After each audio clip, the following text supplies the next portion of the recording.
3월 3일 예배를 하나님 앞에 드리겠습니다.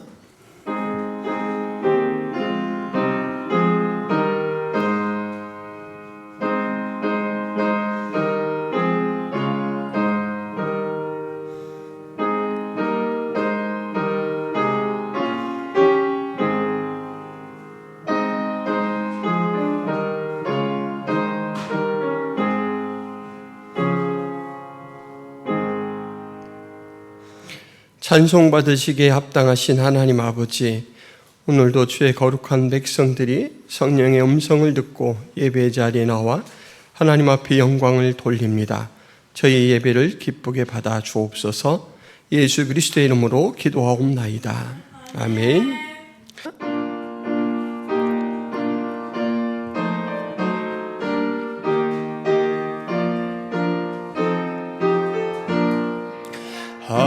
하나님의 크신 사랑 하늘에서 내리사 우리 맘에 항상 계셔 온전하게 하소서. 우리 주는 자비하사 사랑 무한하시니 두려워서 떠는 자를 구원하여 주소서. 걱정 근심 많은 자를 성령 감화하시며 복과 은혜 사랑받아 평안하게 하소서. 처음과 끝이 되신 주님 항상 인도하셔서 마귀 유혹받는 것을 속히 끊게 하소서. 전능하신 아버지여 주의 능력 주시고 우리 맘에 임하셔서 떠나가지 마소서. 주께 영광 항상 돌려 전사처럼 섬기며 주의 사랑 영영토록 찬송하게 하소서.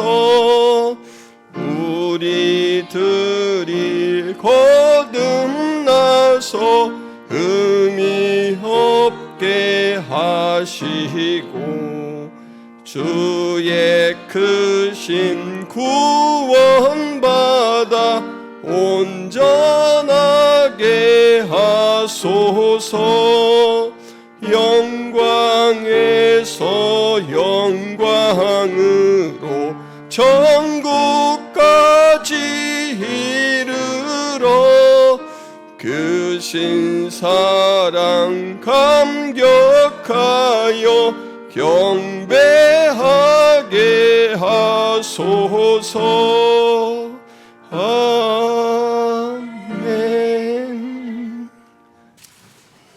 여호와여, 주의 장막에 머무를 자 누구 오며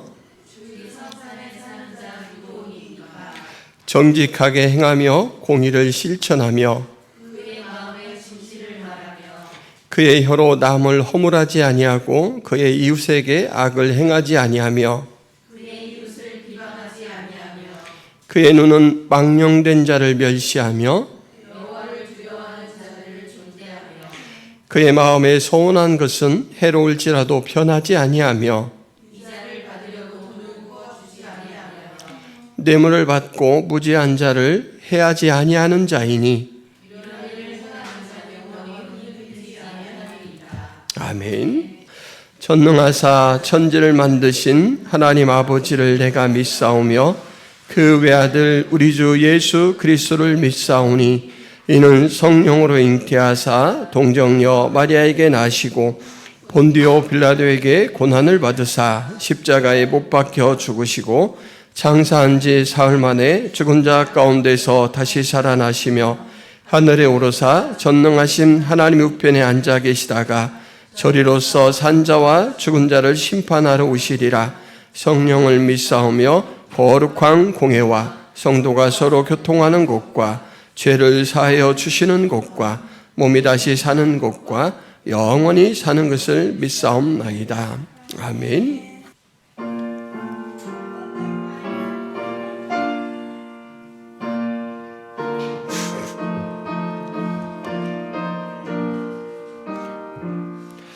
주님의 마음을 본받는 자, 그 마음의 평강이 찾아오면 험악한 세상을 이기리니 하늘로부터 임함이로다.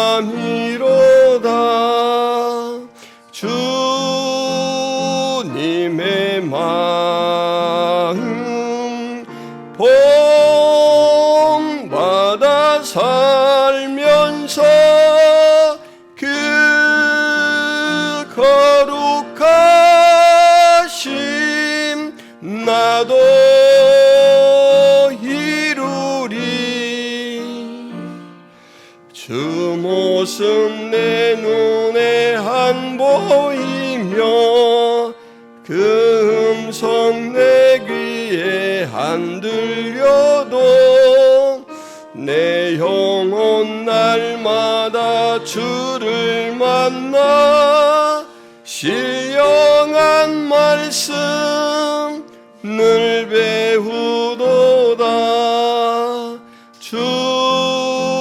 주님의 마음 본받아 살면서 그 거룩하심 나도 이루리. 가는 길 거칠고 험하여도 내 맘에 불평이 없어짐은 십자가 고난을 이겨내신 주님의 마음 본받음이라. 주님의 마음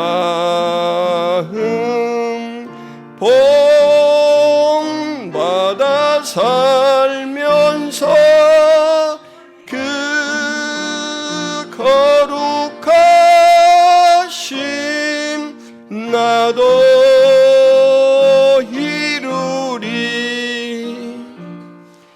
주 예수 세상에 다시 오실 그날엔 무송도 변화하여 주님의 빛나는 그 영상을 다 함께 보며 주 찬양하리.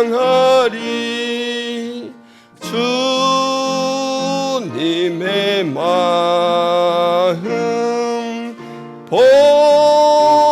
본받아 살면서 그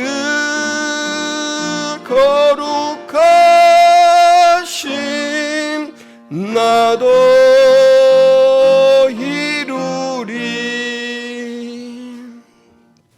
한없는 자비와 무한하신 사랑으로 지금도 저희를 이끌어 주시고 늘 동행해 주시는 하나님 아버지, 우리가 하나님의 품 안에서 전국 소망을 날마다 확인하며 살게 하신 은혜를 감사합니다. 죄와 허물로 죽을 저희들을 예수 그리스도의 보혈로 구원하여 주시고 오늘도 매 순간마다 성령께서 저희의 걸음을 한 걸음 한 걸음 마치 부모가 어린아이의 그 두 손을 잡고 인도하는 것처럼 그렇게 인도해 주시니 감사합니다. 하나님, 우리가 하나님을 더 많이 알아갈 수 있도록 도와주옵소서. 하나님과 더 깊은 사랑에 빠질 수 있도록 도와주옵소서. 하나님의 것으로 우리의 생각들이 채워지게 하시고 그것들이 자연스럽게 실천으로 나와서 우리의 생각과 말하는 것과 행하는 모든 것을 통하여 하나님 앞에 영광 돌리는 삶을 살게 하여 주옵소서. 이곳에 김포 성화교회를 세워주셨사온데 함께 예배 공동체로 모인 우리 모두가 하나님 서로 합력하여 선을 이루게 하여 주옵소서. 주님께서 주신 달란트로 서로 섬기고 봉사해 나갈 때 서로의 신앙을 돈독히 하고 서로에게 유익이 되는 삶을 살게 하여 주옵소서. 함께 이끌어주고 밀어주며 성장할 수 있도록 도와주옵소서. 또한 하나님께서 교회에게 주신 비전을 함께 나누게 하셔서 가정에, 이웃에, 친지에, 그리고 믿지 않는 많은 사람들에게 생명의 복음을 나누는 저희들이 될 수 있도록 도와주옵소서. 하나님, 예수 그리스도의 심장과 예수 그리스도의 눈으로 세상을 보게 하여 주옵소서. 기도할 것들을 마음에 품고 기도하며 보살필 것들을 예수 그리스도의 사랑을 담은 저희의 지체로 하나님 보살필 수 있는 저희들이 되게 하여 주옵소서. 작은 것부터 실천하고 작은 제목부터 마음에 품고 기도하는 저희가 되게 하여 주옵소서. 우리의 삶의 모든 영역에서 우리가 행하는 것들이 하나님이 이 땅 가운데 우리를 통하여 하시고자 하시는 그 모습대로 진행될 수 있도록 도와주옵소서. 하나님, 이 나라와 이 민족을 사랑하여 주옵소서. 복음이 더욱더 뜨겁게 역사되어서 모두가 하나님의 은혜를 보게 하시고 하나님의 놀라운 역사를 찬양하는 그러한 우리나라로 발전해 갈 수 있도록 도와주옵소서. 하나님, 지금도 각 어려운 어둠의 그늘 아래서 숨쉬기조차 힘든 사람들에게 오직 생명의 복음으로 다시금 소망을 일깨워 주려고 주님의 부름을 받고 나간 선교사님, 그들의 사역 현장에 우리 주님께서 친히 임재하셔서 영광 받아 주옵소서. 저희들에게 필요한 것들을 주의 능력으로 공급하여 주시옵시고 또한 조력하는 사람들을 보내주셔서 외롭지 않게 하여 주옵소서. 후원과 기도가 끊이지 않는 선교사님들의 사역이 될 수 있도록 도와주옵시고 저들이 생명부터 모든 것들을 주님께 맡겨 싸우니 저들의 가정과 자녀들을 주님께서 맡아 주옵소서. 오늘도 우리가 예배할 때 우리 하나님 임재하시고 영광 받아 주옵시며 또한 저희들에게는 한없는 은혜로 함께하여 주옵소서. 예수 그리스도의 이름으로 기도하옵나이다. 아멘. 김포 성화교회에 오신 성도 여러분을 예수님의 이름으로 축복하고 환영합니다. 올해 교회 표어 예수로 충만한 교회, 예수로 충만한 삶 계속해서 마음에 담고 힘써 주시기를 바랍니다. 오후에는 성경 공부가 있습니다. 그리고 성경 통독을 위한 성경 문제풀이 가져가셔서 한 장씩 읽으시고 또 이렇게 주어진 문제를 푸시면서 성경에 대해서 또 깊이 알아가고 성경 속의 교제를 나누는 삶을 사시기를 바랍니다. 다음 주에는 말씀드린 대로 모세오경까지 풀어서 주신 내용에 대해서 시상을 하도록 하겠습니다. 가정 기도 제목을 아직 못 내신 가정들은 양식을 가져가셔서 기록하여 제출해 주시기를 바랍니다. 월요일날 서서울로에 서부시 차례가 있습니다. 11시에 화성교회에서 있습니다. 전도팀 모임을 이제 3월 6일 시작하고 3월부터 전도를 다시 시작합니다. 위에서 기도해 주시기 바랍니다. 천사도인 요양원 방문 3월 8일 금요일에 있고 3월 9일에 킬트 모임이 있습니다. 김포 성화교회에서 후원하는 이길 한마음 선교사님, 김경민 목향이 선교사님 사역을 위해서 계속해서 기도해 주시기를 바랍니다. 김포 성화교회 예배는 유튜브 창에 김포 성화교회를 검색하시면 언제든지 함께 하실 수가 있습니다. 이상입니다. 여호와여, 주의 장막에 머무를 자 누구오며 주의 성산에 사는 자 누구오니이까? 정직하게 행하며 공의를 실천하며 그의 마음에 진실을 말하며 그의 혀로 남을 허물하지 아니하고 그의 이웃에게 악을 행하지 아니하며 그의 이웃을 비방하지 아니하며 그의 눈은 망령된 자를 멸시하며 여호와를 두려워하는 자들을 존대하며 그의 마음에 서운한 것은 해로울지라도 변하지 아니하며 이자를 받으려고 돈을 구워주지 아니하며 뇌물을 받고 무지한 자를 해하지 아니하는 자이니 이런 일을 행하는 자는 영원히 흔들리지 아니하리이다. 아멘. 오늘 못 돌아오면 천국에서 뵙겠습니다. 남양주에 있는 그사랑교회의 최진영 목사님이 교인들하고 흔히 나누는 인사입니다. 그가 이런 이상한 인사를 하게 된 것은 그의 특이한 이력 때문입니다. 이분은 용인에 있는 샘물 호스피스에서 한 4년간 봉사를 하셨습니다. 호스피스는 암 환자들이 돌봄을 받다가 소천하는 그런 장소이죠. 그래서 이곳에 입소하는 분들은 죽음과 가까이 있는 분들입니다. 그곳에서는 죽음이 일상적인 경험입니다. 사는 이야기보다 죽는 이야기가 많이 나누어집니다. 저도 작은 형수님이 이곳에서 소천하셨기 때문에 이곳을 방문해 보았는데 방마다 이렇게 심한 병증을 앓는 분들이 참 많이 있어요. 형수님이 소천하는 그날도 형수님을 포함해서 3분이 세상을 떠나셨습니다. 그렇게 죽음이 많은 곳이 이곳입니다. 수많은 죽음의 모습을 직면합니다. 그리고 목사님께서 하루에 몇 번씩 직접 죽음을 처리하십니다. 예배를 드리고 사람들에게 죽음의 실체를 나타내 보이고 또 죽음을 이겨서 소망을 갖도록 그렇게 이제 봉사를 하시고 사셨죠. 그곳에서 목사님이 깨달은 사실이 하나 있습니다. 그것이 무엇이냐면 죽음이 특별하지 않다라는 것입니다. 여러분, 죽음은 특별하지 않습니다. 정말 죽음은 특별하지 않습니다. 얼마 전에 은퇴하신 강변교회 김명혁 목사님이라는 분이 88세이신데도 불구하고 춘천의 작은 개척교회에 설교를 하러 가시다가 교통사고를 당하셔서 설교를 하지 못하고 소천하셨어요. 그분이 평생 동안 나는 말씀을 전하는 삶을 살겠다, 살아있지만 순교자와 같은 삶을 살고 싶다라는 소원을 두고 살았는데 그렇게 말씀을 전해야 되는데 말씀조차 전하지 못하고 부름을 받을 줄 누가 알았겠습니까?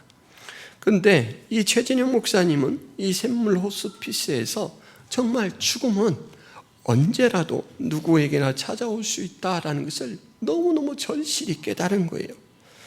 그리고 죽음이 이 준비되지 않은 사람들, 죽음을 맞이해서 신앙이 무너지는 것을 너무너무 자주 목도했습니다. 그래서 목사님은 결심을 했습니다. 내가 이제는 죽음을 말하고 살리라. 그래서 언제라도 누구라도 죽을 준비가 되어 있도록 죽음에 대해서 일깨워야겠다, 이런 생각 때문에 이분은 오전 예배에 설교를 마치고 오후에 다른 교회에 말씀을 전하러 가실 때는 아까 말씀드린 그 인사를 합니다. 오늘 못 돌아오면 천국에서 뵙겠습니다. 여러분, 이 인사를 하는 목사님은 죽음이 준비되었을까요? 안 됐을까요? 되었겠죠. 그리고 매번 듣는 이 교회의 성도님들은 늘 죽음을 의식하고 살아갈 것입니다. 사람은 어떤 현장에서 사느냐에 따라서 생각이 다릅니다. 그리고 생각이 다르면 말이 다르죠. 보는 관점이 다르고 선택이 다릅니다. 살아갈 때 관심사가 달라집니다. 오늘 본문에서 시인은 누가 여호와의 장막에 거할 수 있는가? 누가 여호와의 성산에 살 수 있는가? 묻습니다. 여러분, 시인이 이 질문을 했습니다. 누가 여호와의 성산에, 누가 여호와의 장막에 살고 거할 수 있는가? 이 질문을 통해서 우리는 이 시인이 어떤 사람인지를 추정할 수 있습니다. 암 환자들이 죽어가는 이 장면, 죽음을 처리하는 그 일상의 삶을 4년 동안 살았던 최진영 목사님은 오늘 못 돌아오면 천국에서 뵙겠습니다 라고 항상 죽음을 의식하고 인사를 나눴듯이 이 시인은 여호와의 장막에 거할 수 있는 자, 여호와의 성산에 살 수 있는 존재, 여기에 관심을 쏟는 것을 보아서 이 시인은 한마디로 말하면 하나님을 앙망하는 자입니다. 항상 하나님을 의식하고 누가 하나님 앞에 합당한 자격을 가졌는가, 이것을 고민하며 사는 사람입니다. 여러분, 여호와의 장막, 여호와의 성산은 구약적 표현이죠. 오늘날로 바꾸자면 누가 하나님의 임재 앞에 나아갈 수 있는가입니다. 누가 예배 자리에 합당할 수 있는가예요. 누가 하나님 나라의 백성으로서 바른 삶을 살고 있는가라는 것입니다. 스스로 물어요. 시인은 이 스스로 묻습니다. 그의 관심은 하나님 나라 예배이죠. 여러분, 관심은 무의식과 의식 둘 다의 영향을 받습니다. 그래서 의식적으로 얼마간 감출 수 있지만 이 무의식의 작용 때문에 다 감출 수가 없습니다. 성경에 나오는 바리새인들 얼마나 종교의식이 투철한지 모릅니다. 그들은요, 근체, 나물의 11조까지를 구별해서 하나님 앞에 드린 사람이에요. 큰 돈이 아니라 아주 사소한 돈까지 11조를 쪼개서 바쳤다라는 거예요. 얼마나 철저합니까? 그들은 길을 가다가도 기도 시간이 되면 길모퉁이에 가만히 있어서 거룩하게 손을 모으고 기도를 합니다. 그런데 예수님께서 그들에게 뭐라고 이야기하냐면 회칠한 무덤, 독사의 자식, 이렇게 이야기했습니다. 그렇게 훌륭한 사람들을. 왜 그랬냐면 바리새인들은 겉으로는 정말 거룩함이 뚝뚝 떨어지는 이 종교의식에 묻혀 살다시피 했지만 그들의 진정한 마음속 관심사는 자기 자신이었습니다.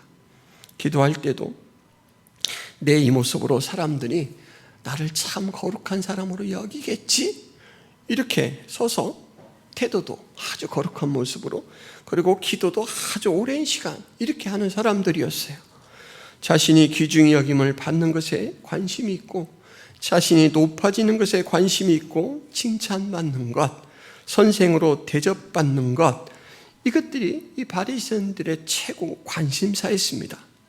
그래서 관심은 한마디로 그 사람의 진면목을 나타내는 중요한 지표라고 할 수가 있습니다. 신의 관심은 하나님의 장막이에요. 하나님의 임재하시는 장소, 하나님께서 영광을 받으시고 그 백성을 복주시는 예배곳, 하나님께서 영원토록 동행하시는 하나님의 나라에 과연 나는 합당한 자로 살아가고 있는가? 미래가 아니라 현재를 그렇게 살아가고 있는가? 라고 질문을 던집니다. 시인은 질문에 스스로 답해 나갑니다. 2절에 뭐라고 대답을 합니까? 정직하게 행하며 공의를 실천하며 그의 마음의 진실을 말하는 사람이라고 말합니다. 긍정문으로 이야기해요. 뭐뭐하는 사람. 이때 정직하게 행하는 이라는 이 말에는, 원문에는 흠없이 완전하게 걷는 자라는 뜻입니다. 흠없이 완전하게 걷는 자, 정직이라고 번역한 이 타밈이라는 이 말은, 히브리어는 완전한이라는 뜻입니다. 그래서 정직보다는 흠없이 완전하게 걷는 자, 하나님의 그 율법의 기준을 흠없이 완전하게 걷는 자라고 하는 말씀이죠. 공의를 실천하는 사람, 이 말도 원문으로 보자면 의로움을 행하는 자입니다. 의로움을 행하는 자, 자기 마음의 진실을 말하는 사람, 쉽게 말하자면 스스로 속이지 않는 사람입니다. 말씀을 들은 대로 삶에 실천하는 사람, 그래서 이해한 개념과 삶 실천이 전혀 이 거리감이 없는 사람, 그의 마음에 있는 진리를 말하는 사람, 지식을 소유하고 지식을 실천하는 데 있어서 갭이 없는 사람, 틈이 없는 사람, 이런 사람이 바로 하나님 장막, 하나님의 성산에 합당한 자다라고 말합니다. 여러분, 이것을 본인에게 적용시키면 나는 과연 그런 사람일까? 어떻습니까, 여러분? 이 말씀을 듣고 아이고 나는 멀었다 이렇게 생각이 드십니까? 이런 생각이 다 드십니다. 지금 2절에 나온 내용만도 우리는 완벽하게 지킬 수 없습니다, 여러분. 그러면 나는 하나님의 성산에서는 떨어진 자인가? 하나님의 장막에서는 쫓겨난 자인가? 또 그렇지도 않습니다, 여러분. 왜냐하면 우리는 우리의 능력으로 이 자격을 얻는 게 아니에요. 우리가 부족한 걸 하나님은 아셔요. 부자가 천국에 들어가는 것이 마치 낙타가 바늘 귀에 들어가는 것처럼 어렵다라고 말씀하셨습니다. 그러니까 예수님께 제자들이 어이구 그럼 누가 천국에 들어갈 수 있습니까? 라고 할 때 예수님께서 그들을 보시며 이렇게 말씀하셨습니다. 사람으로는 할 수 없으되 하나님으로는 다 하실 수 있느니라. 사람은 힘으로는 불가능한 일입니다. 그런데 하나님은 그것을 가능하도록 받으셔요. 어떤 방법을 통해서 그러시죠? 우리를 예수와 묶어버려요. 예수님께서 완전한 의를 행하셨는데 그 완전한 의가 우리 것이 되도록 하셔서 우리를 받으십니다. 그렇다면 이 2절 말씀이 왜 필요한가? 우리가 완전한 자는 될 수 없지만 완전한 목표를 가지고 살아야 됩니다. 그리고 사실 예수 그리스도 안에서 우리는 완전한 자가 되는 거예요. 나는 아무렇게나 살도 예수님께서 나를 완전하게 해주실 거야. 이것은 믿음이 아닙니다. 이것은 하나님 앞에 신실한 모습이 아니에요.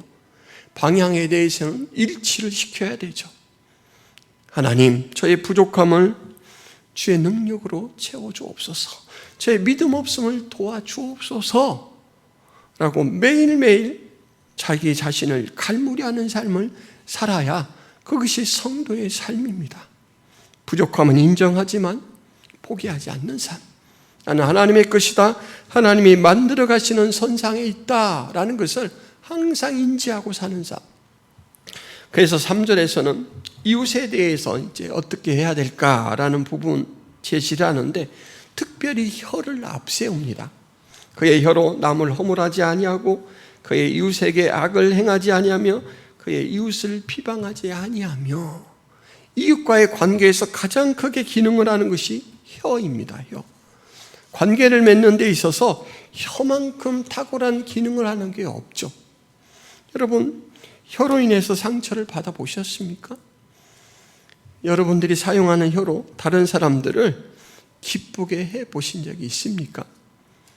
한번 그것들을 기억해 보시면 이 혀가 얼마나 이 관계를 질을 높일 수도 있고 낮출 수도 있는지를 여러분들은 다 인정하실 것입니다. 어느 목사님이 너무너무 대범하게 사역을 참 잘하셔요.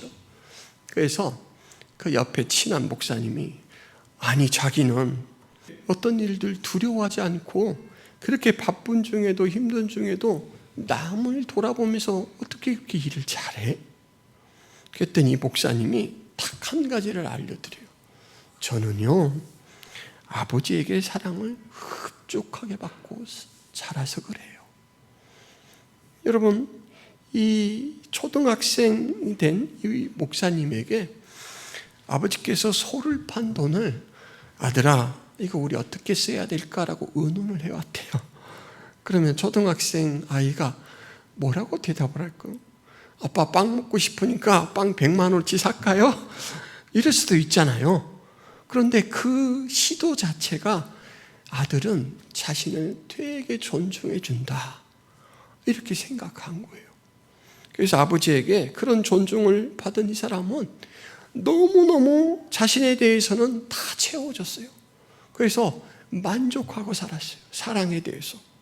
그러다 보니까 이제 사랑에 부족한 사람, 갈급한 사람들이 보이기 시작합니다. 그래서 그 사람들에게 그 흡족한 사랑으로 받은 능력들을 조금씩 사용해요. 내가 아버지에게 그런 대접을 받으니까 이렇게 좋았는데 나도 저 위축된 사람에게 칭찬거리를 하나 찾아서 적절한 때 그 이야기를 해줘야겠다. 그러고 나서 이제 칭찬을 해주는 거예요.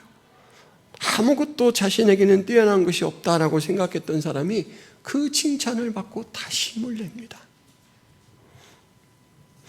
혀로 남을 헐뜯지 않는 사람, 이웃에게 악을 행하지 않는 사람, 이웃을 비방하지 않는 사람, 혀로 나쁘게 쓰지 않는 것, 그런 모습을 지금 그려내고 있습니다. 여러분, 이것도 쉽지 않습니다. 왜냐하면 사람은요, 방어 기제가 본능적으로 작동합니다. 그래서 운전을 하다가 보면은 좀 나에게 잘못하는 것 같으면 나도 막 이렇게 가까이 다가가기도 하고 속력을 내서 쫓아가기도 하고 그러지 않습니까? 다른 사람이 나를 헐뜯는 것 같다 그러면 두 배를 해주고 싶잖아요. 그래서 사람은 이 3절 말씀을 지키고 살기가 참 어렵습니다. 근데 어려운데도 하나님은 우리에게 요구하셔요. 왜냐하면 그게 마땅하기 때문에. 너희에게는 내가 나의 형상을 담아냈지 않느냐. 예수 그리스도로 인하여 너희에게는 그 형상이 살아났지 않느냐. 그렇다면 이제는 하나님이라는 존재가 이 역사를 다스린다라는 그 증거를 너희들이 보여야 한다라고 이렇게 말합니다. 여러분, 침을 3번만 삼키면 이 3절을 지킬 수 있습니다. 사람이 항상 방어 기제는 바로 나올 때 나중에 후회를 만들어내죠. 하나님의 사람으로서 세상 가운데 드러나기 위해서는 인내할 줄 알아야 합니다. 그리고 그 인내가 내 실력으로는 온전히 되지 않으니까 늘 우리는 하나님 앞에 매어 달려야 해요.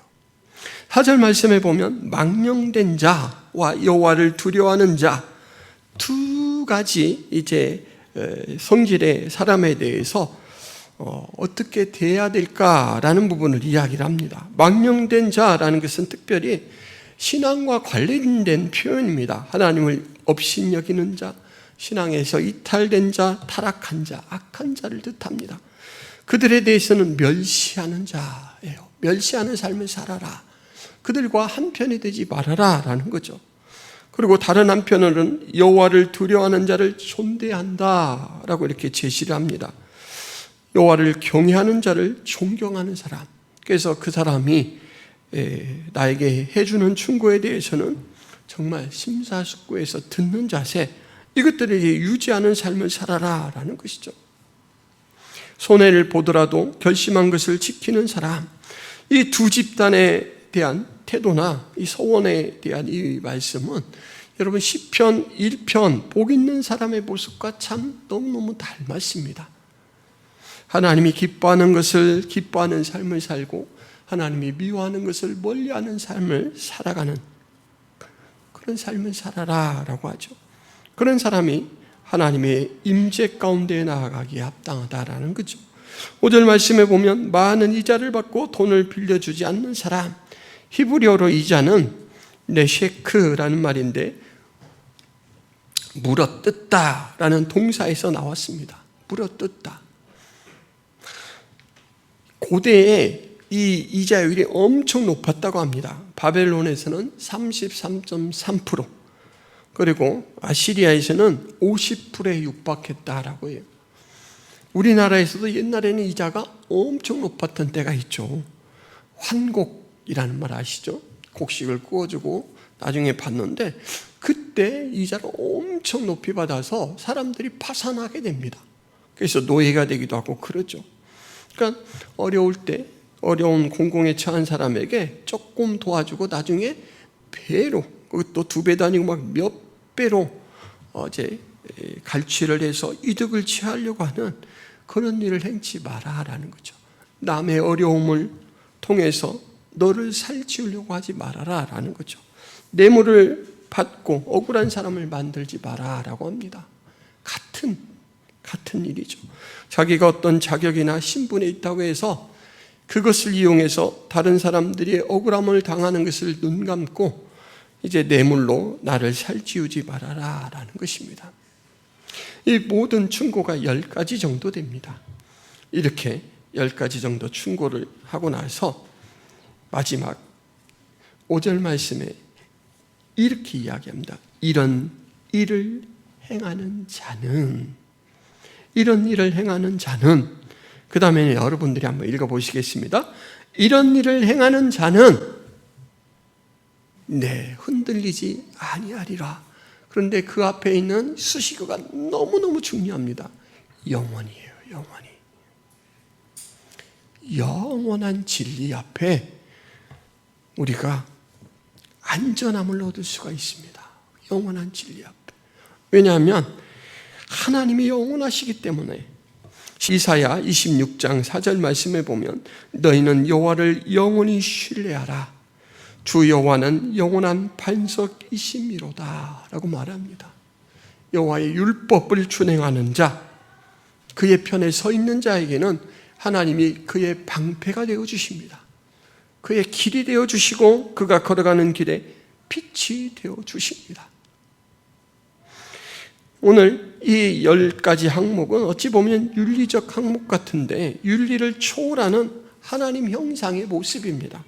여러분, 권위와 권위주의는 구별해야 되죠. 권위는 자연스러운 것입니다.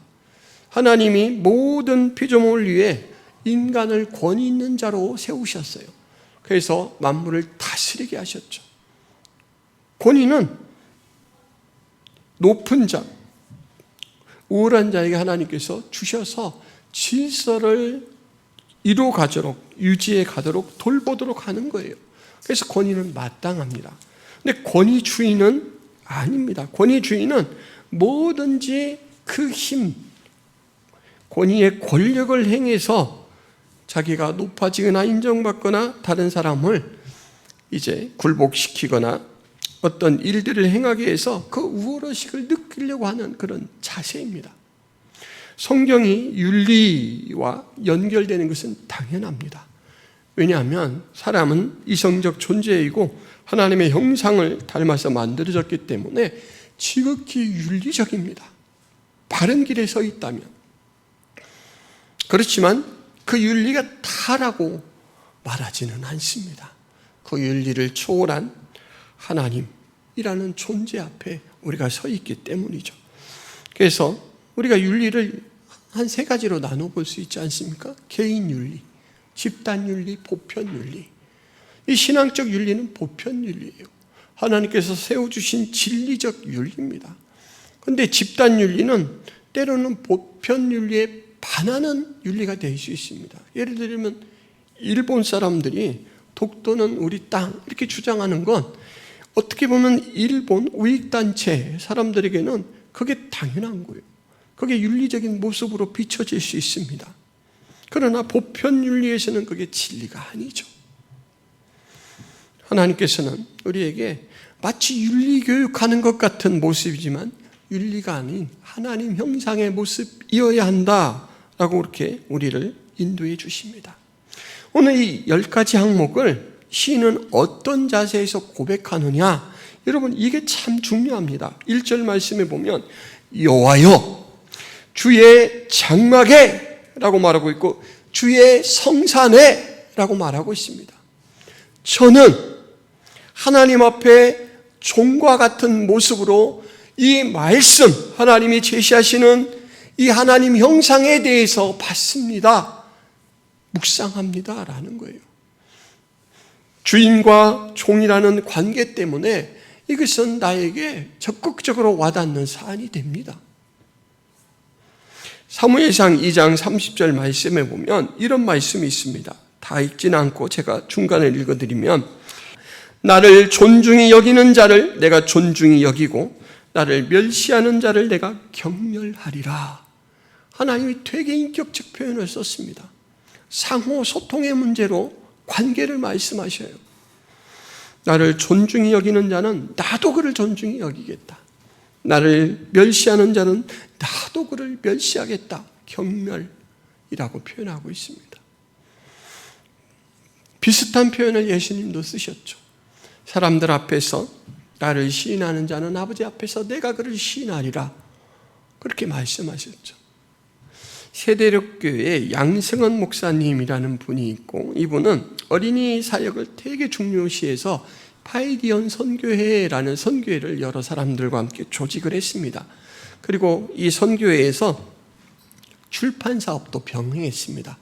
혹시 여러분들이 읽는 책 중에 디모데 출판사라고 이렇게 나와 있다면, 옛날에 이 파이디언 선교회가 이름이 바뀐 게 디모데 출판사예요. 좋은 책들을 많이 찍어냅니다. 이 목사님이 파이디온 선교회에서 새로 공과를 개발하느라고 4억의 빚을 졌어요. 4억이면 크죠.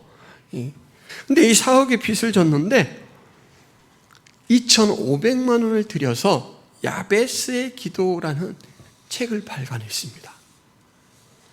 이제 책이 나와서 전국에 있는 서점에 싹 배포를 해놨어요. 그리고 서점에서 팔기 전에 직원들에게 먼저 한번 읽어보라 라고 하고 이제 한 권씩 다 나눠드렸어요.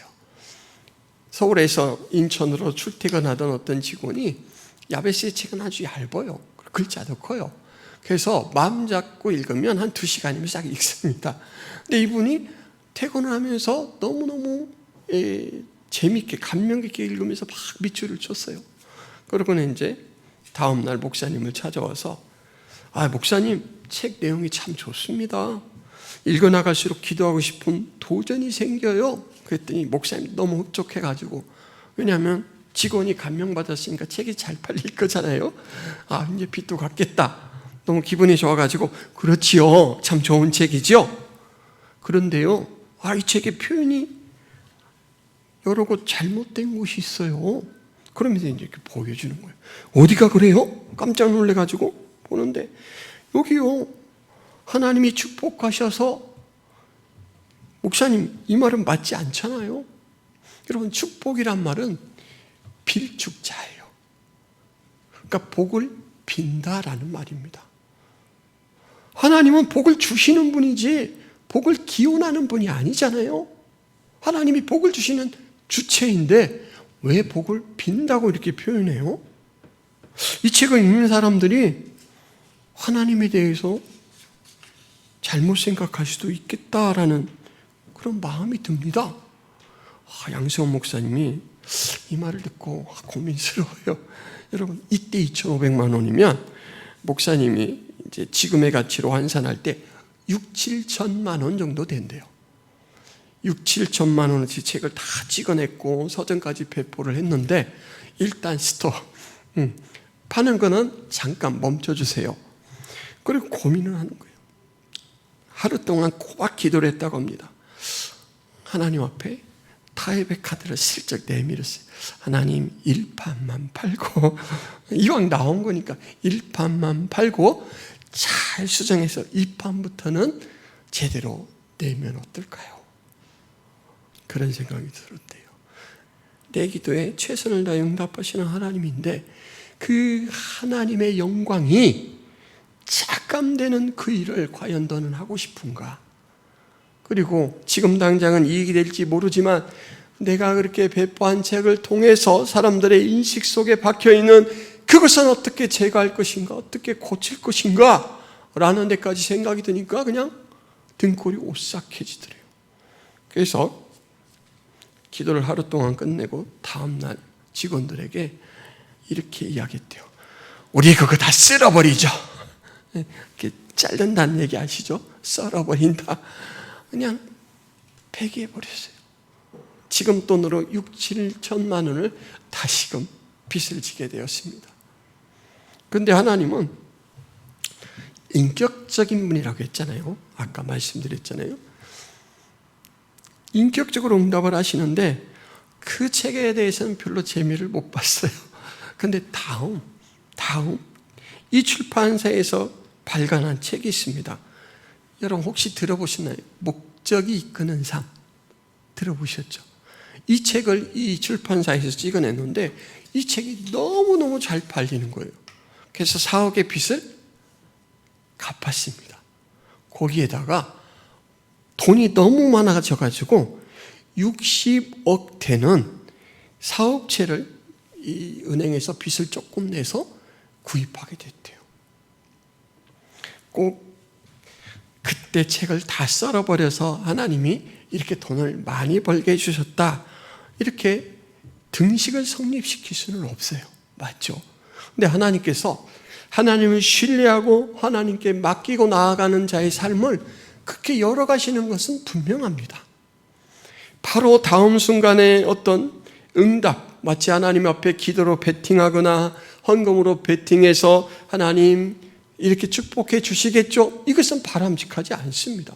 그러나 내가 하나님의 자녀로서 마땅히 이런 내용을 기도합니다, 이런 내용으로 신뢰합니다 라고 해나갈 때는 하나님께서 정하신 때 정하신 방법으로 우리에게 응답하셔요. 그러면 여러분, 하나님을 신뢰하시기를 바랍니다. 하나님은 영원히 흔들리지 않도록 만들어주실 능력이 있고 그러한 의지를 갖고 계신 분입니다. 우리 생각에 크게 보이는 것도 있고 작게 보이는 것도 있습니다. 작은 일이든 큰 일이든 우리가 맡은 일들을 진행해 나갈 때 가장 우선적으로 생각할 것은 바로 하나님의 영광입니다. 중심이 하나님께로 향해 있을 때 하나님은 우리의 모든 삶을 통해 영광을 받으십니다. 여러분, 다시 한번 말씀드립니다. 중심이 하나님께로 향해 있을 때 하나님은 우리의 모든 삶을 통해 영광을 받으십니다. 우리의 모든 삶을 통해서. 그러므로 우리는 모든 삶을 살아갈 때 하나님의 임재의식을 갖고 살아가야 됩니다. 지금의 말하는 것, 지금의 내 선택을 하나님은 지켜보신다.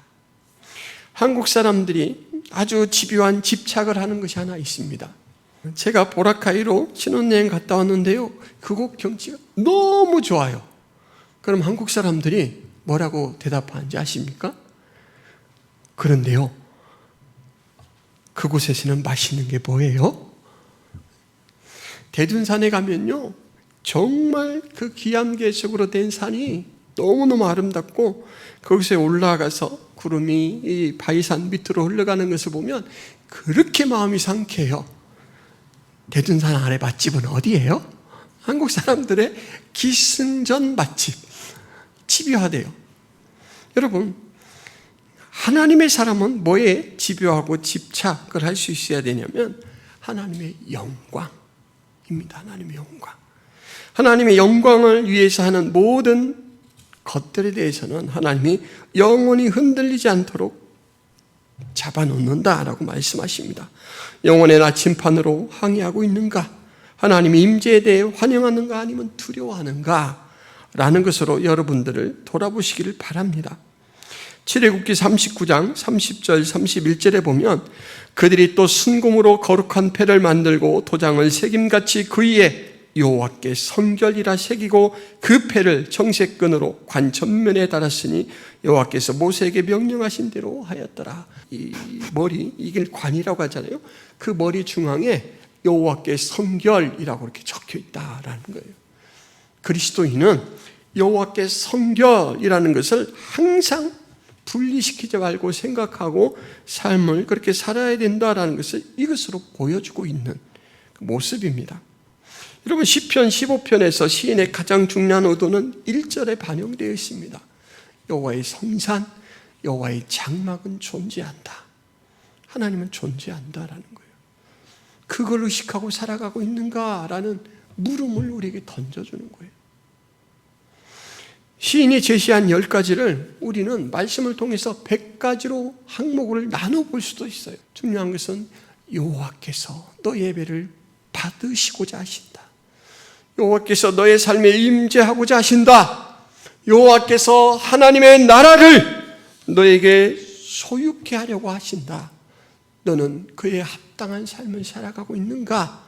라는 물음표를 주는 거예요. 제가 섬기던 교회에서 만난 젊은 남자분에 대해서 잠깐 말씀을 드리겠습니다.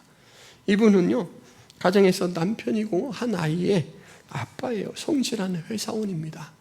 제가 교구를 맡고 첫 신방을 갔을 때 그의 비전에 대해서 들었습니다. 저는요, 조종사가 되는 것이 꿈입니다. 여러분, 이렇게 말하는 그의 눈동자에서 뜨거운 불덩이가 보여요. 근데 쉬울까요? 결혼하고 나서 뭐를 새로 시도한다는 건 참 어렵습니다. 이제 현실의 벽에 우리는 맞닿아 있어요. 돈도 가정을 위해서 벌어야 되고 써야 돼요. 어린 자녀를 하나도 그렇지만 또 낳고 또 낳는다면 손이 너무너무 가요. 그런데 나의 꿈을 위해서 시간을 쏟고 돈을 투자할 수 있는 그런 사람이 얼마나 있을까요? 어찌어찌 시작했다가 하더라도 예기치 않은 현실의 벽에 부딪혀 포기하기가 십상입니다. 조종사의 길은 더 어렵습니다. 조종사는요, 실습을 해야 되는데 비행시간을 채워야 자격증이 주어집니다. 지금은 어떤지 모르겠지만 그때만 해도 국내에서 비행훈련을 받고 자격증을 따는 일은 불가능했습니다. 그러니까 이 젊으니까 돈도 많이 없을 거잖아요. 이 젊은이가 외국에 나가서 비행시간을 채워야 되고요. 그리고 외국에서 자격증을 따야 돼요. 그래서 저는 말씀을 전하고 정말 뜨겁게 그 꿈을 위해서 기도했지만 과연 가능할까라는 걱정도 생겼어요. 제가 교구를 맡고 있는 2년 동안은 그의 비전과 관련된 별다른 소식이 들려오지 않았어요. 그런데 제가 10년 정도 지내는 동안 간헐적으로 소식이 들려옵니다. 학원을 다니기 시작했다. 비행 실습을 위해 미국에 다녀왔다. 휴가를 내고 다시금 미국에 간다. 이런 소식들이 들려와요. 더디지만 분명하게 한 걸음 한 걸음 약진을 거듭하는 모습을 보았습니다. 저는 그 결과를 보지 못하고 떠나왔는데 여러분, 지금쯤 비행사가 되었을까요? 되었겠죠. 저는 되었을 것 같아요. 왜냐하면 그분은 집념과 이 신념이, 그리고 열정이, 인내가 보통이 아닌 사람이에요. 우리가 그런 삶을 살아야 합니다. 이 땅에서 그것을 추구하는 것은 바보스러울 것 같은 느낌도 들어요. 그렇지만 하늘로부터 주어진 계획이고 격려고 목표입니다. 여호와의 장막, 여호와의 성산이 우리에게 약속되어 있습니다. 여러분, 지금 이 말씀을 성경 안에 있는 말씀으로 보시고 듣는다면 나하고는 상관이 없는 말씀이 될 수 있어요. 근데 성경 말씀은 어떤 자세로 들어야 되시냐면 나를 개혁시킨 말씀, 내 안을 리모델링 해야 되는 그런 무엇을 뜯어내고 무엇으로 채워야 할까라는 것을 보여주는 그런 현실적인 말씀으로 들어야 됩니다. 그렇게 할 때 여러분들의 삶에 변화가 생깁니다. 여호와의 성산이 먼 곳에 있는 게 아니고 내게 있는 거예요. 내게. 예수님께서 그렇게 말씀하지 않았습니까? 천국은 각자의 안에 임하는 것이다. 성령이 내주하심으로써. 오늘 이 말씀을 꼭 기억하시기를 바랍니다. 내가 그의 음성에 귀 기울일 때 그는 나의 음성에 귀를 기울이십니다. 내가 그의 말씀을 신뢰할 때 그는 나의 말에 신뢰합니다. 내가 불가능한 것 같아서 울고 주저앉아 있을 때 그가 찾아와 주셔서 능력의 손길을 내미셔요. 너는 혼자가 아니란다. 영원부터 영원토록 나는 너와 함께할 것이다. 하나님의 나라가 너에게 약속되었다. 확인시켜 줍니다. 여러분, 오늘도 관심의 겨울을 닦으시기를 바랍니다. 잘 닦아서 하나님이 제시한 목표가 보일 수 있도록, 그 목표를 놓치지 않을 수 있도록 집중할 수 있기를 바랍니다. 기도합니다. 하나님, 시편 15편에서 살아계신 하나님의 임재를 기뻐할 수 있는 삶, 하나님 나라의 백성으로서 합당한 삶, 예배자로서 우리 하나님께 기쁨을 드릴 수 있는 삶이 무엇인가를 보았습니다. 하나님이 계심을 믿고 하나님이 기뻐하시는 부분들로 우리의 삶을 조정하는 것임을 다시 한번 확인했습니다. 하나님, 잠자는 성경의 활자로 보지 않게 하여 주옵소서. 바로 내 안을 개혁시킬, 리모델링할 계획서요, 필요한 항목으로 보게 하여 주옵소서. 그것을 의식 속에 인지할 뿐만 아니고 매 순간 실천할 수 있는 저희가 되게 하여 주옵소서. 그래서 하나님 기뻐하시는 모습으로 더 가까이 나아가는 저희가 되게 하여 주옵소서. 예수 그리스도의 이름으로 기도하옵나이다. 아멘.